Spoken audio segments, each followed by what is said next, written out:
habrán tenido también muchas presentaciones en el marco de este encuentro sobre el tema, es de consolidación de este proceso. De lo que estamos viendo es que las cosas van para la misma dirección, con un poquito más o menos de velocidad, pero inclusive se han puesto algunos tipos de pruebas para ver si esto era sostenible o no, la crisis del 2008, y lo que vemos es que la demanda de alimentos crece, aunque haya crisis, aunque haya un ralentamiento en el crecimiento de la población. La gente intenta darle prioridad a comer y a comer bien y a cambiar la dieta hacia dietas más proteicas, basadas en carnes y demás. Por supuesto que los vegetarianos también están las legumbres, como habíamos dicho hace un tiempo acá en esta ciudad. Pero yo llamo eso el futuro del presente, ¿no? Es decir, es hablar de futuro, pero proyectando lo que está pasando hoy o lo que pasó. Es decir, y uno puede usar modelos matemáticos y entonces hay distintas proyecciones sobre qué va a pasar en el 2020. Está el Plan Estratégico Agroalimentario, está la Fundación Producir Conservando, distintos partidos políticos, think tanks y demás. Algunos se pelean, dicen si son 160, si son 200 millones. Creo que eso es una proyección de algo que digamos que está planteando. Quizá lo más interesante, y esto es paradójico, es lo que dice el Plan Estratégico Agroalimentario. El Plan Estratégico Agroalimentario lo que dice es, si Argentina cumple con este plan, que les recuerdo que es más o menos llevar de 100 millones de toneladas de producción a 160 en el 2020 y procesar una parte importante de esa producción y demás, Argentina tendría un crecimiento extra en el PBI del 3,5%. Es decir, que si Argentina este año creciera el 2%,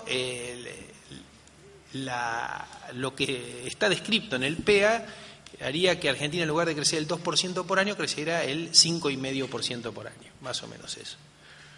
Es paradójico, digamos, que un gobierno por ahí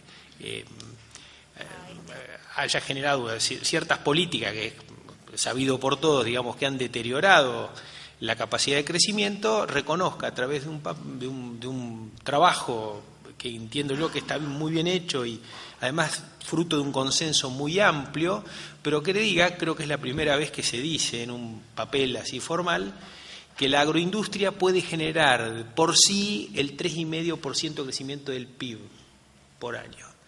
Entonces, ahora, eso es el futuro del presente, que tiene número, que está cuantificado, y diría yo, y ustedes lo habrán escuchado hoy porque vi que en el programa estaban las cadenas de valor y demás, hay una visión compartida. Puede haber algún tipo de discusión, si más Estado, menos Estado, más soja, menos soja, más carne, pero hay un consenso generalizado, una visión compartida sobre el futuro del presente. Me parece que el gran desafío, y además este tema del futuro del presente ya es un tema instalado públicamente en el debate. Quizás hasta el conflicto del 2008, hasta la 125, el tema del campo, de la soja, no se sabía muy bien a nivel, digamos, en la sociedad, pero hoy en la sociedad cualquier persona en la ciudad que, aunque no tenga nada que ver con el campo, sabe lo de la soja, sabe lo de los chinos, o más o menos tiene algún tipo de idea. Con lo cual también está instalado el tema en el conocimiento colectivo. Creo que el tema está en algo todavía más desafiante que yo llamo el futuro del futuro, que es lo que un amigo nuestro, tenemos en común con Fabio, dice que no es un tiempo de cambio, sino un cambio de tiempos, que es la posibilidad de que los vegetales empiecen a producir no solo alimentos, sino energía, medicinas, bioplásticos, enzimas de uso industrial y múltiples productos que se puedan obtener de plantas, de los vegetales, que ya empiezan a funcionar más como fábricas que como plantas, o sea, como plantas fabriles que plantas vegetales. Ese concepto, esa idea de que a través de la domesticación de esas plantas y de la transformación de esas plantas, vos transformas una planta en una especie de bioreactor, que en lugar de usar energía eléctrica, carbón y demás, usa energía solar, que es una energía renovable, que en lugar de tener chimenea que emite dióxido de carbono, lo absorbe, y entonces resuelve una parte de los problemas de del calentamiento global, que son plantas en realidad que se desarrollan en espacios, llamémoslo, rurales. Es decir, que es una especie de revolución industrial que ocurre en las áreas rurales y no en las áreas urbanas, a diferencia de la otra revolución industrial, y que entonces permite resignificar y revalorizar el campo y lo rural como área de desarrollo novedoso, sofisticado en el futuro. Y esa convergencia tecnológica de muchas tecnologías de hoy, más las tecnologías que vienen, está Mario aquí, que ha sido creador, impulsor del tema de la agricultura de precisión, es decir, que veníamos hoy conversando que cambia el paradigma de cómo pensar la agricultura y cómo pensar el territorio, ¿no? De pensar un territorio por lote a pensar un territorio por metro cuadrado. O sea, te cambia absolutamente la forma de hacer agronomía, ¿no? Para los ingenieros agrónomos, ¿no? Y de pensar la agronomía. Bueno, en fin, hay acá un desafío terrible, porque esa revolución industrial verde debería ocurrir donde hay territorios, donde hay agua abundante y barata y donde hay una cultura colectiva preparada para hacer este trabajo. Y cuando mirás esos fundamentos, esta región del planeta es la más preparada. Es decir, que esta región del planeta debería ser la Inglaterra del siglo XVII o del siglo XVIII, y como dije hoy, Santa Fe debería ser la Manchester de esa revolución industrial, porque esta ciudad está en el centro, digamos, de ese problema. Cuando voy a Córdoba digo que es Liverpool. Si me toca Venado Tuerto, digo que, no sé, es Trafford, no sé, otro lugar, pero siempre trato de ser simpático en el lugar que voy. Pero bueno, es esta la región donde debería darse esa revolución industrial. Ahora, el punto, más allá del futuro del presente, primero, además, el futuro del presente y el futuro del futuro se solapan.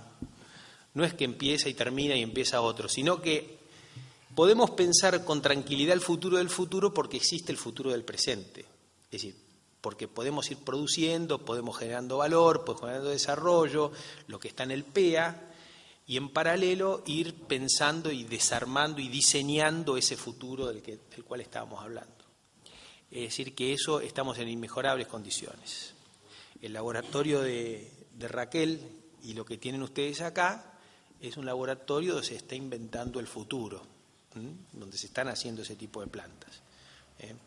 Y me gusta decirlo porque a veces Raquel no tiene plata para la estufita de gas. Entonces Santa Fe debería estar cerca de ella, ayudando a resolver los problemas terrenales que no, por ahí le impiden pensar en el futuro. Ahora, todo este tema, y hoy lo mencionó Fabio, todos estos temas son temas tecnológicos que si la sociedad no se organiza en forma adecuada, pueden producir daños. Porque la revolución industrial causó daños en la sociedad. Vieron crisis sociales, la revolución francesa, bueno, Fabio es un experto en esta cosa, guerras mundiales derivadas del impacto de la revolución industrial, es decir, fue un proceso sumamente doloroso, familias que se tenían quebradas porque una parte de la familia se trasladaba del campo a la ciudad, a vivir en forma hacinada. Es decir, esa es una revolución que se llevó por delante la sociedad y la sociedad no la pudo atajar. En esta revolución puede pasar lo mismo. Creo que hay algunas cosas que se ven, que es la creciente diferencia entre ricos y pobres está vinculado con el tema tecnológico y con este futuro del futuro. Y está vinculado porque no, como organizaciones, no nos adaptamos con la misma velocidad con que las tecnologías se difunden y perforan. Y cuando hablo de organizaciones, hablo en el sentido más amplio de las organizaciones. Hablo, por supuesto, de empresas, de cadenas de valor, pero hablo del Estado en tanto organización. No hay un Estado que tenga esta agenda de cómo adaptarse y cómo ayudar a la sociedad a adaptarse al futuro del futuro. Mientras tanto, el futuro del futuro avanza a una velocidad X. Y vos podés tener la opción de subirte o no al tren, y es una opción tuya. y si no te subís al tren es peor. Pero si te subís al tren hay daño. Entonces es lo que decía hoy Fabio al comienzo, estas cuestiones causan problemas que hay que ir resolviendo. Y entonces aparecen las discusiones sobre cómo debería ser el Estado, cómo deberían ser las empresas, etcétera, etcétera. Entonces, hace poco, uno que va pensando, yo desde la empresa, cómo adaptar mi empresa a todos estos cambios y cómo tratar de alguna manera de adelantarme a estas situaciones, y también me empezás a pensar en el Estado, porque sos parte, digamos, de este juego, digamos, donde sos empresa, pero el Estado hace mucho para hacer que seas competitivo o no. Uno me preguntó cómo debería ser el Estado y las empresas para adaptarse. Digo, bueno, deberían ser Estado y empresas de este tiempo. De mi mujer que estaba escuchándome me dijo, vos siempre sos tan ambiguo, nunca me respondiste nada en concreto. ¿Qué quiere decir de este tiempo, no? Digo de este tiempo porque en realidad va cambiando. Es decir, no hay una receta para que un Estado sea de una determinada manera, y es más, un Estado acá puede ser diferente de un Estado en la China, y los dos ser Estados de esos tiempos, ¿no es cierto? O sea, las organizaciones tienen que tener esta cuestión del territorio, de la cultura local y demás, y de la temporalidad, y no necesariamente hay una receta para un otro lado. Pero evidentemente no es solamente que sean de este tiempo, sino además quién se hace cargo. No es solamente, como decía Fabio, el qué hacer está resuelto en el PEA o está resuelto en el laboratorio de Raquel Chan. El problema es el cómo hacer. ¿Cómo construimos estados de este tiempo? ¿Cómo construimos empresas de estos tiempos? ¿Cierto? Y por otro lado, ¿quién? ¿Quién lo va a hacer? ¿Lo va a hacer un político que fue electo en unas elecciones? ¿Lo van a hacer los emprendedores? ¿Cómo estimulamos a que los políticos de este tiempo se hagan cargo de los estados de este tiempo? Etcétera, etcétera.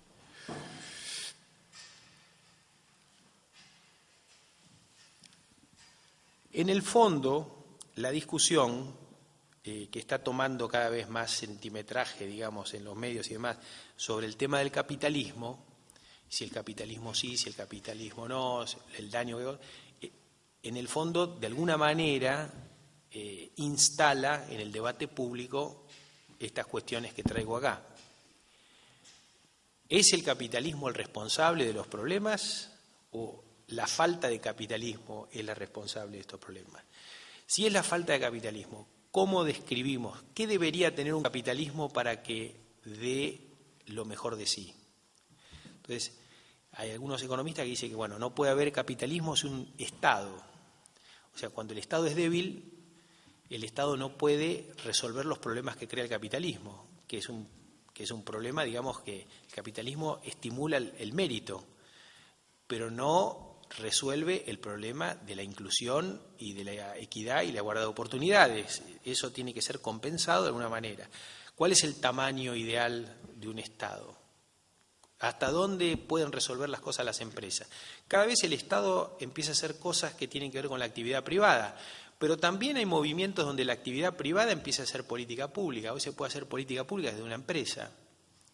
Es decir, hay empresas que a través de su acción, y no hablo de la responsabilidad social, hablo de su acción concreta, qué sé yo, de formación de los cuadros de la gente, empieza a generar empleabilidad y esa capacidad se transfiere desde la empresa hacia la sociedad civil en distintas formas. Finalizo con el último punto.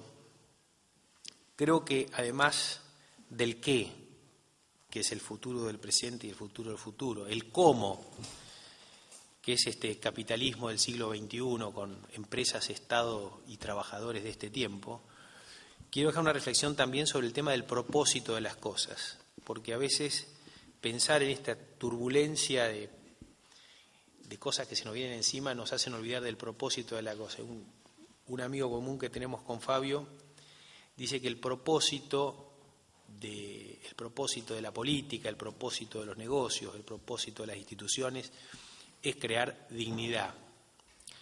Y es crear dignidad y crear bienestar. ¿Y qué es dignidad?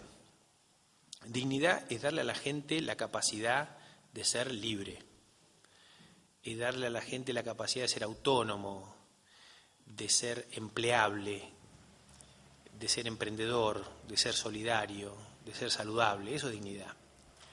Y que cualquier acción que tomemos desde la política o desde las empresas, deberíamos chequear si estamos creando estas condiciones en la gente.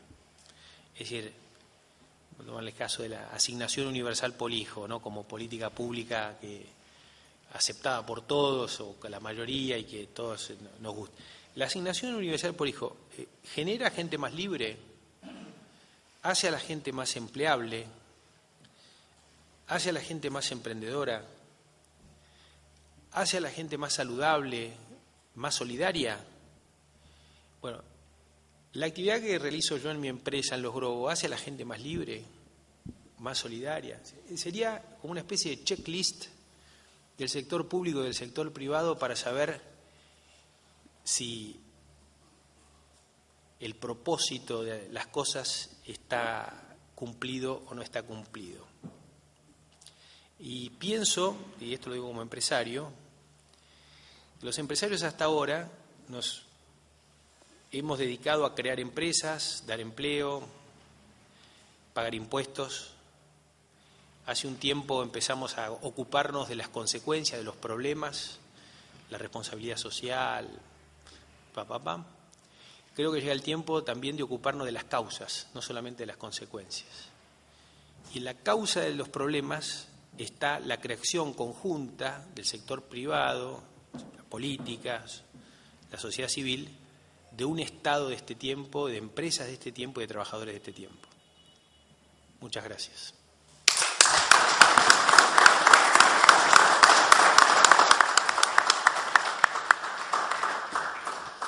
Bueno, preguntas para Gustavo.